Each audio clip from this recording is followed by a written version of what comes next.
దీపం పథకం లబ్ధిదారులకి ఏడాదికి 3 గ్యాస్ సిలిండర్లు ఉచితంగా అందిస్తున్న ప్రభుత్వం వాటికి సంబంధించి రీయింబర్స్మెంట్ను నేరుగా లబ్ధిదారుల ఖాతాల్లోకి జమ చేస్తుంది.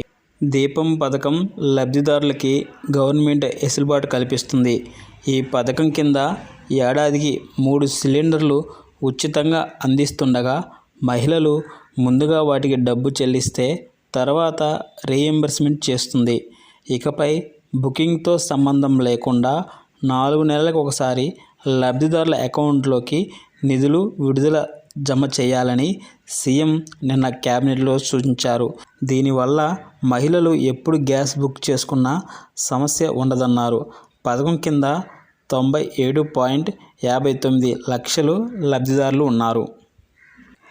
ఇప్పటికే బుక్ చేసుకున్న వారికి కూడా ఈ ప్రక్రియ కొనసాగుతుంది. అయితే సిలిండర్ కొనుగోలు చేసిన వెంటనే డబ్బు రాదు. సాధారణంగా 3 నుంచి 4 రోజుల్లోపు రీయింబర్స్మెంట్ మొత్తం ఖాతాలోకి జమ అవుతున్న విషయం